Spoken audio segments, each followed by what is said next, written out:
Remember when I said the last game was the Leafs Oilers game we'd all been waiting for? Let me go back on that. Saturday night's game was the Leafs Oilers game we were all waiting for. Other than the Leafs lost, but that's kind of neither here nor there. Um, what a track meet, end to end, almost the whole game. The pace, um, just a crazy, crazy game. Pretty even throughout.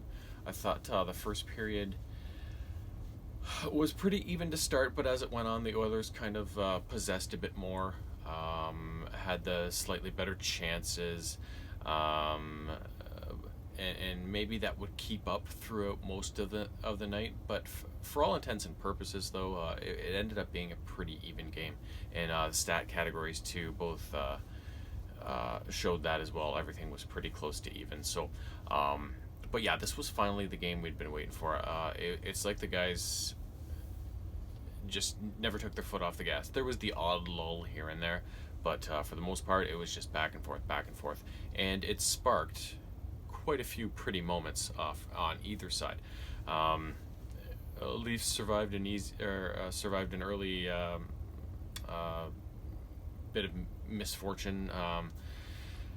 Goalmo's scramble after Fred made a save, it kind of trickled through him, and it was just going across the line when rookie defenseman Lettinen, all he could do was dive on it and put his hand on it and try and tuck it behind Fred and get a whistle. But you put your hand on the puck in the crease and it's a penalty shot, right? But Fred fought Tyler Ennis off and forced him to shoot wide, and they survived that. It was 0-0.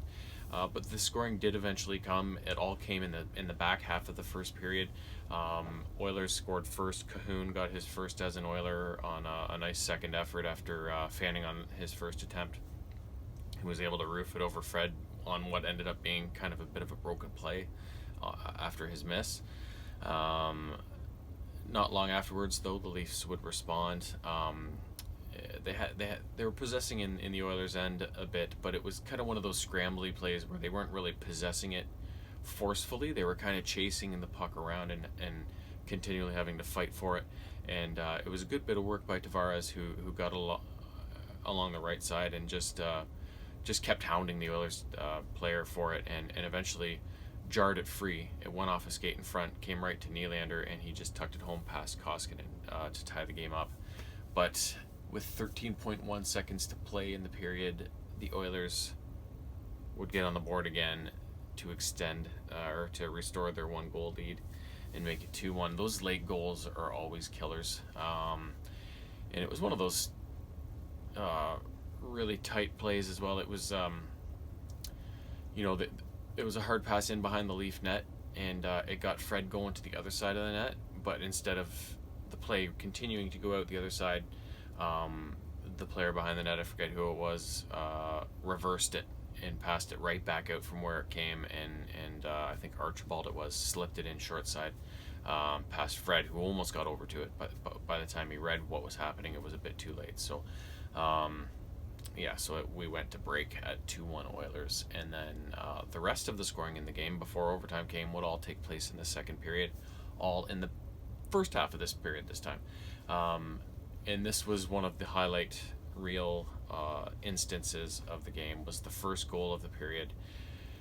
Oilers were on the power play, and Connor McDavid went end to end and scored an unbelievable and super pretty goal. He got it right at his own goal line, built up a head of steam, and when he gets a head of steam, nobody on earth can catch him, and he can do things at that rate of speed with his hands in his stick that nobody else can. And he walked through about 3 or 4 guys, and then once he got Fred going down, he just put it over his blocker hand into the top corner. So there was 3-1 Oilers. So there's nothing you can do about that. You're going to get torched by a guy like him every so often, and you just got to sit back and enjoy it, I guess. Even though it sucks. Leafs would strike twice in that the rest of that first half of the second period, though, and tie things up at 3 eventually. Who got the next one? Matthews was on the board next, which I believe was a power play goal.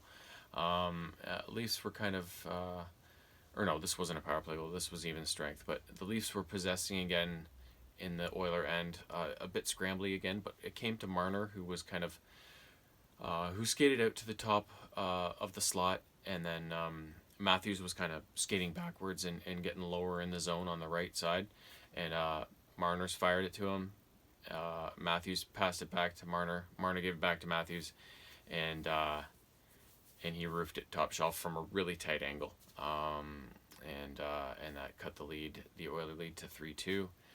And not long after that, on the power play, the puck came back to the point for Lettinen, the Leaf rookie defenseman, who then put a shot on net. Tavares tipped it through traffic, so the puck bounced low, and was just kind of dribbling through the crease, and Hyman just had to spin around. Johnny on the spot whacked it in, 3-3.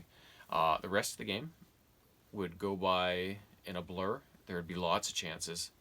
Marner, especially in the third period, got a really glorious opportunity that Koskinen robbed him on. But ultimately, neither team would be able to find the back of the net, and we went to overtime. And the Oilers, after a really good chance by Nylander to end it, the Oilers had McDavid, Draisaitl, and somebody else on the ice, and the Oilers scored. So, but after containing McDavid so well over the first few games they'd played, and winning those few games, right? They couldn't do it any longer, and he got free for a couple, right? And it's gonna happen, right? And it's just kind of thankful that even though he kind of went off and scored those types of goals and everything, the Leafs still were able to scrape a point out of it, right? So they've played the Oilers really tough this year, and McDavid going off was bound to happen, and like I said, at least they got a point out of it, and they continue to accumulate. And the Canadiens finally lost, although it was to the Flames, so they kind of have suffered their first loss. So we got the two of them at the top of the division, it looks like, and it's going to be a bit of a dogfight going forward. So every point, of course, will be crucial, especially in a shortened season like this. So good for the Leafs for picking one up, and we'll see what comes next. Till then.